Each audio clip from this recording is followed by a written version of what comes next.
What's up, guys? This is Kephas.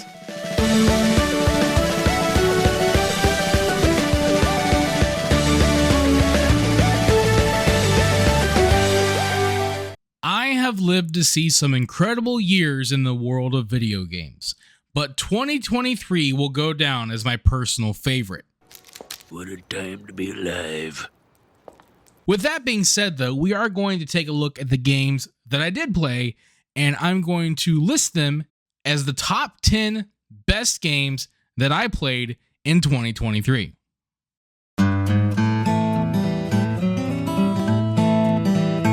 Starfield is... Starfield is a Bethesda game. Right. For better or for worse, Starfield is every bit a Bethesda game. And to be honest, I think that's why the game made it onto my list. Not because I'm a Bethesda fanboy, but because Starfield was everything I was expecting it to be. Taurus ain't bad as far as COs go. Enemy activity in the area has ceased. A lot of people were hoping that this would be Bethesda's answer to No Man's Sky, and that's the game that a lot of people compared it to.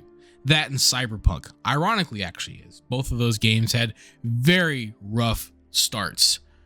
But I didn't expect that from Starfield. I expected Starfield to be Skyrim in space, and that's pretty much what Starfield is, more or less. And at first, I was having a lot of fun with the game. I was seeing the bits of magic that I used to see in old school Bethesda games before, we all got jaded with Bethesda. I could see it there. And I was enjoying exploring new planets and the novelty of flying in space, building spaceships, building bases, and discovering all the systems made the game really exciting at first. But I've learned to be cautious whenever a game markets its scale, because more often than not, games that do this tend to be as wide as an ocean, but as shallow as a puddle. You may be wondering, just how big is this game? So we thought we'd take one last moment and show you. Let's take a look at one of our planets, Jemison. You can land into Atlantis, but you can also land and explore anywhere on the planet. So that was a lie. The more I played the game, the more I ran into its limitations, the more I realized how pointless most of its systems were, and the more I delved into the game's story, the more I realized how little depth the story and its characters actually had. I'm bored. You're boring me. But at the end of the day, despite all the game's flaws and where things ended up, I still had fun playing Starfield. Honestly, I think if the game had come out 10 years earlier, it'd be a completely different story. But it didn't. It's 2023, and to be fair, there are probably a lot of other games, especially ones that I haven't played, that deserve to be on this list, maybe even more than Starfield. But this is my story, it's my journey through 2023, and I want to put Starfield on this list because it's one I played and it's one that I did enjoy, even if it was only for a little while.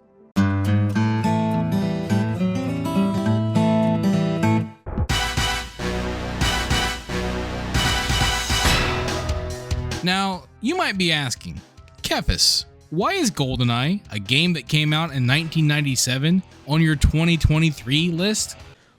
What year is it? Well, if you didn't know, GoldenEye was actually re-released on Xbox Game Pass very early in the year. When I was a kid, GoldenEye was one of my favorite games. It was the first FPS that I had ever played, and I played it a lot. But over time, as it is with a lot of N64 games, I felt like the game just didn't age very well. But GoldenEye on the Xbox is a completely different story. Yeah, it's still the same GoldenEye with the same cheesy N64 graphics, but the control scheme has been modernized. And for me, that was enough to change my view of the game. Well, that and the addition of achievements. Rule number 32. Enjoy the little things. I know, it's a little silly for me to put this game on my list, especially with such a stacked year like this one, but you know what? I love GoldenEye, and it was awesome to get to relive that game without those cumbersome controls, and it reignited my love for a game that I loved so much when I was a kid. So yeah, if you're looking to replay GoldenEye again, in my opinion, the Xbox version is the definitive way to do it.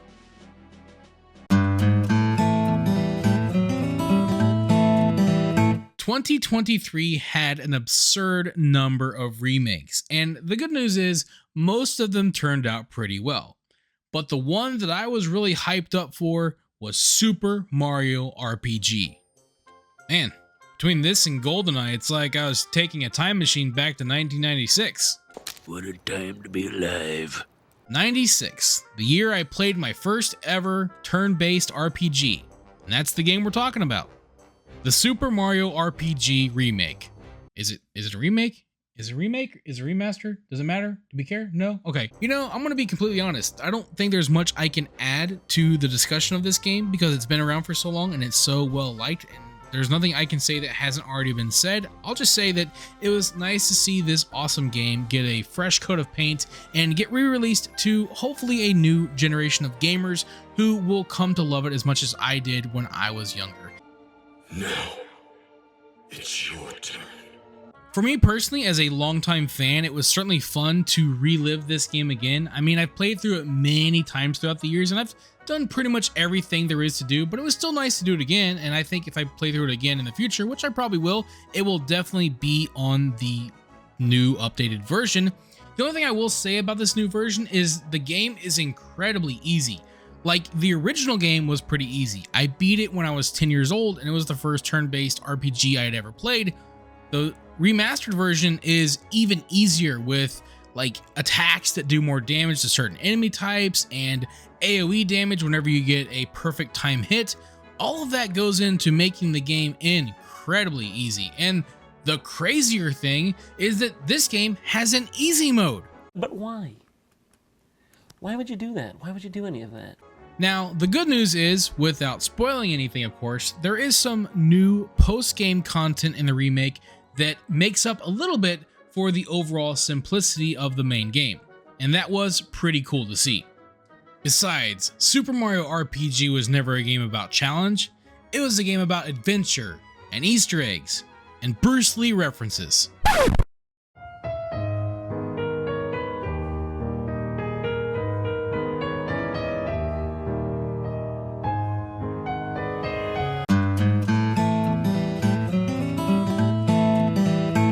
2023 just so happened to be the year that I broke into the 4X genre with Civilization 6, and that game took over my life for about a month. If my kid was sleeping, I was playing Civ 6 and loving every minute of it. But after playing Civ 6 for a while, I found myself jonesing for some more 4X. Please, sir, I want some more. What? 2023 must have been my lucky year because it's the same year that Age of Wonders 4 released, and that game is also really cool. Where Civ 6 focuses more on historical figures and events, Age of Wonders 4 is built more around classic fantasy elements, you know, like dragons, wizards, and orcs. The game actually lets you create your own faction, and I had a time with this. You can create a faction of humans, orcs, elves, dwarves, and other cool races in the game, and assign them traits and define their societies. Personally, I tried to recreate some of the factions from World of Warcraft. They look like the Wish.com variations, but still pretty cool. The game itself is everything you'd come to expect from a 4X game, like founding cities, building armies, diplomacy, all that fun stuff. There were a couple of things that really stood out to me though, like the map having an underground layer, allowing you to build cities or even your entire kingdom underground. I really like the Final Fantasy Tactics style of combat that the game uses. Rather than handling military engagements on the world map, you actually enter the battlefield and engage in turn-based combat. It adds a lot more depth and strategy to not only how you handle conflict, but also how you build up your army. Overall, it was my favorite part of the game. As someone who's still pretty new to the genre, Age of Wonders 4 was a real treat. So if you like 4X games, I suggest you give Age of Wonders 4 a try. Speaking of which, if you like 4X games and you have suggestions of other games in the genre that I should try, I would love to hear about them. So feel free to leave your suggestions in the comments below.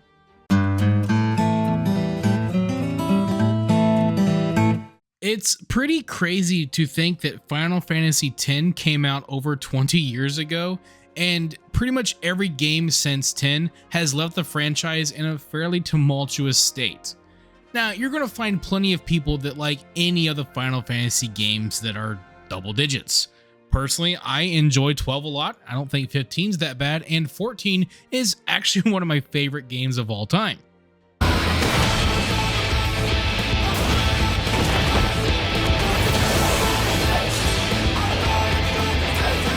So it's safe to say that I was pretty excited about Final Fantasy 16. And what do I think about it? I want some more. Final Fantasy 16 has become the next frontier in what has been a very long, ongoing debate about what's the most important aspect to a video game, story or gameplay. Now, I feel that both aspects are very important, but I am certainly someone that values gameplay over story. Final Fantasy 16 seems to value story a little bit more than gameplay, and to be honest, I do wish there was more gameplay in Final Fantasy 16. But at the same time,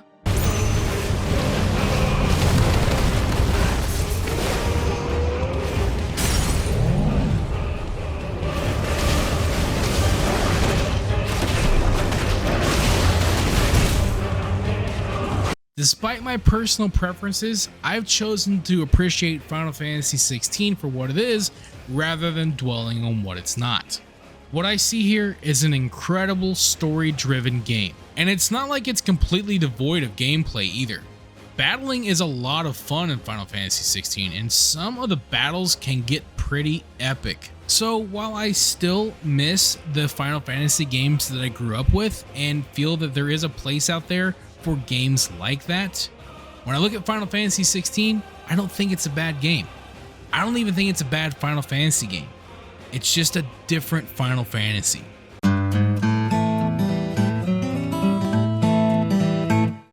From Software, the company responsible for introducing one of my favorite genres in all of gaming.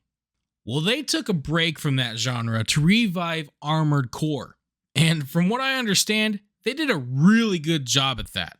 Unfortunately, I can't say because I haven't played Armored Core 6 yet.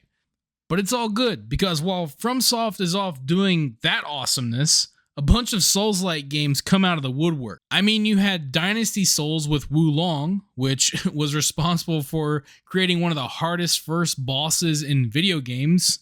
You had Star Wars Souls with Jedi Survivor, which is really awesome in its own right. And then there's Remnant 2, which is basically Souls with guns. But the one that really caught my attention, the one that stood head and shoulders above all the others, was a game about none other than Pinocchio.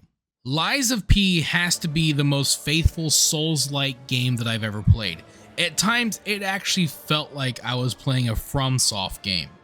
The atmosphere and story were interesting, the boss battles were epic. Honestly, it's just a really good game. The combat feels mostly like Bloodborne, but with a little bit of Sekiro mixed in, and it's just a blend that feels great to play. Lies of P does lack a bit when it comes to enemy variety, and it does add a lot of extra systems to the game. I was a big fan of weapon customization, but I really didn't like dealing with durability all that much. And then there's the P organ. I'm just not a big fan of struggling with fights because of some overly complicated system or because my weapon breaks at the most inopportune time. But to be fair, none of that really happened all that much anyways. So I never thought I'd be heaping so much praise on a game about Pinocchio, but Lies of P? Go, play, have fun.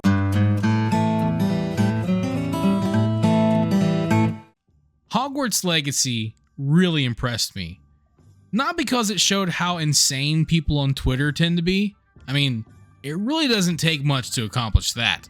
But because it's a Harry Potter game that's actually pretty good. I mean, the presentation alone is worth the price of admission for any Harry Potter fan.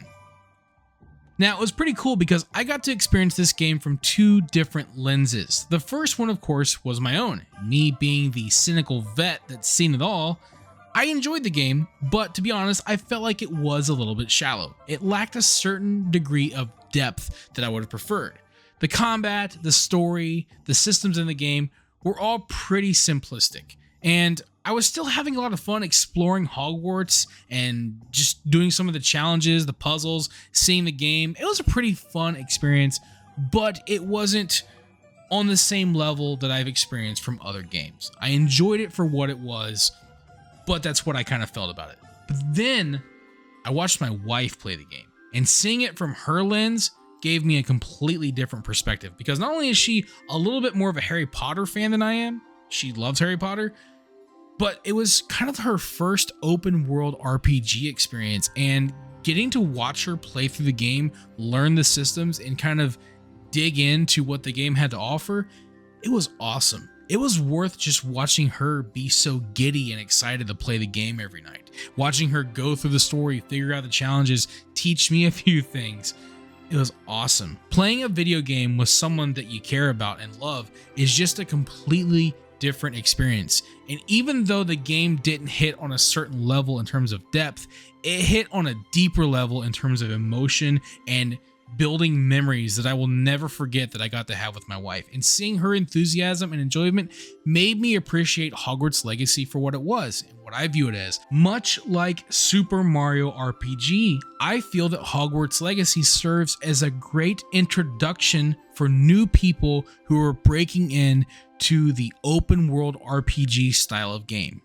Hogwarts Legacy is not Skyrim. It's a much simpler version of Skyrim for casual players, new players, for kids, and for Harry Potter fans. And I think it serves that purpose well. And what it offered, even for me, is enough for me to hope that I see a sequel, because I think there is so much more that Hogwarts Legacy has to offer, and I hope to see it in the future.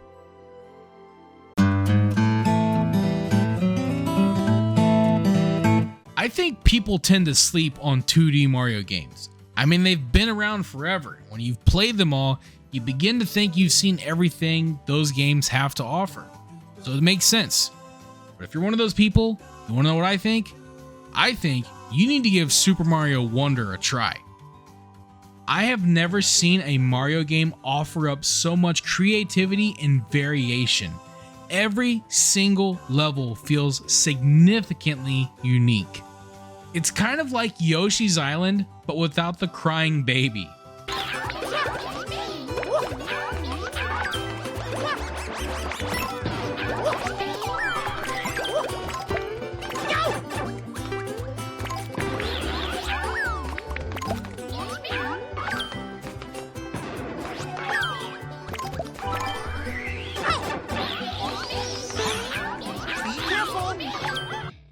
I think another reason why people don't expect much from 2D Mario is because, frankly, Nintendo coasted on it for a long time with the new Super Mario Bros. Series.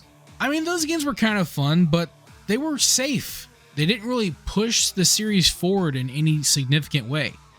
Well, Super Mario Wonder is the opposite. It chooses to focus on new ideas, and they stick the landing.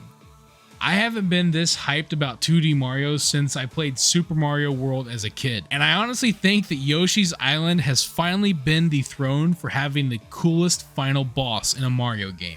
Seriously, this fight slaps. So do yourself a favor and give Super Mario Wonder a try, because there's a really good chance that you won't regret it.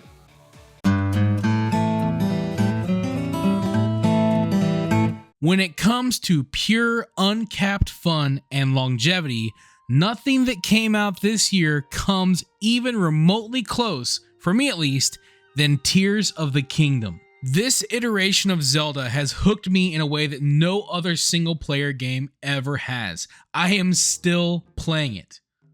And it made for great YouTube as well. I still love watching people mess around in this game, seeing the crazy builds they come up with, and the inevitable bloopers that always happen.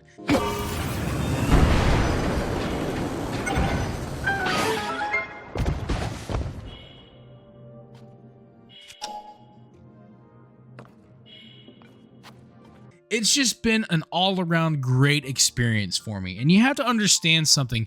I've been playing Zelda games since the beginning. I played the first one probably when I was way too young to even understand what was going on. Ocarina of Time came out for me when I was going through a really hard time, and the game got me through that. When my son was born, the first game I played was Wind Waker, with him sitting there watching. Something I'll never forget, and I will never forget Tears of the Kingdom. Mostly because I can't seem to put it down. And the reason for that is because of how nearly limitless the game feels. I am still discovering new things that the game actually lets me do, and the amount of room it gives me to exercise my creative freedom in overcoming challenges and solving problems is like nothing I've ever seen in any video game. As much as I loved Breath of the Wild, Tears of the Kingdom makes it feel like a tech demo in comparison. Now, there are some people that call themselves true Zelda fans that like to trash on this game because it doesn't resemble the Zelda that they grew up with. It's kind of like the same situation that's going on with Final Fantasy. Times change. Real Zelda fans know that Zelda actually has 3 distinct styles of game design. That is, if you don't include Link's Awakening and the CDI games and the Warriors games, Link's crossbow training. Yeah, aside from those, the mainline Zelda games have had 3 distinct styles. There's the original 2D style that you see in games like Link's Awakening and A Link to the Past, 2 of my favorite video games ever. And then there's the classic 3D style, like what you see in Ocarina of Time and Wind Waker, 2 more of my favorite video games ever. And then you have the modern sandbox open world Zeldas, Breath of the Wild and Tears of the Kingdom. Again, 2 of my favorite games ever. Tears of the Kingdom may not be your style of choice, and I can understand why you might feel that way, whether you prefer the 2D style or the classic 3D Zelda style. It's understandable, but I'm someone that can sympathize with that and also say that regardless of how you might feel, Tears of the Kingdom, in my book, is a masterpiece. And in any other year, this game would have easily been my number 1.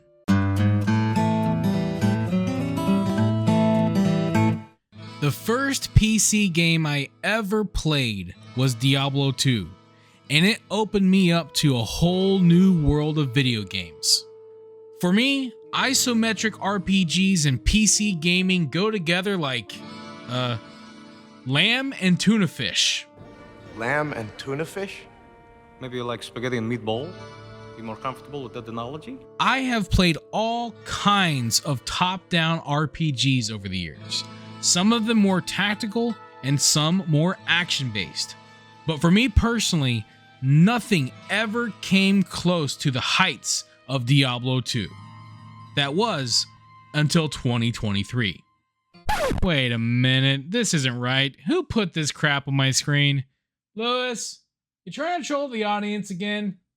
Come on, man, we talked about this. Sorry, guys. Let me just get this off of here. There we go. Of course I'm talking about Baldur's Gate 3. Are you kidding me? This game deserves every bit of praise it's received and then some. And the truth is, I'm probably not going to mention anything that hasn't already been said. I knew nothing about Baldur's Gate 3 until about a week before the game released. I didn't know that the game had been in early access all this time. I've never played a Larian Studios game before, But then I started to hear some rumblings, and I watched as the AAA industry began to sweat, and developers were having meltdowns on social media. But I knew if all this nonsense was happening as a reaction to Baldur's Gate 3, then it must mean that that game is something special. And I'm happy to say that turned out to be the case. Just as Civilization 6 and Age of Wonders 4 got me into 4X games, Baldur's Gate 3 got me interested in not only CRPGs, but also into Dungeons and Dragons. Two things that I really have never had much to do with prior. Now, I'm very interested. You had my curiosity, but now you have my attention. And do you remember what I said about how nearly limitless Tears of the Kingdom feels? Well, you could say the same thing about Baldur's Gate 3 and then some. You could play this game well over 10 times and still experience significantly different outcomes in each playthrough. But in Baldur's Gate 3, it goes way deeper because every single decision you make matters and will have a significant impact on your playthrough moving forward. Larian Studios has crafted an incredible story, giving you the opportunity as the player to shape that story in the way that you see fit, with production values and performances that go far beyond even Hogwarts Legacy. I have offered up praise for every game on this list, and in my book, they all deserve it. But what makes Baldur's Gate 3 special is that you could take all the praise that I've given for each and every game, combine it together, and give all of that to Baldur's Gate 3 because in my opinion, it literally does all of it. For me, it set a new standard for RPGs moving forward, no matter what the creatively bankrupt AAA industry has to say about it. Because if moving forward they find themselves incapable of actually making a good game, I'm set. Because I imagine I'll be returning to Baldur's Gate 3 as well as the other games on this list for many years to come. Thank you for watching this video. If you enjoyed it, let me know by clicking that like button. And feel free to share it with your friends so they can enjoy it as well. And if you'd like to see more videos, you can subscribe to the channel and click on the bell icon to be notified as soon as new videos are posted. You can also follow me on Facebook, and if you'd like, you can support my work on Patreon. Links to all that stuff can be found in the description below. This is Kephas. Until next time.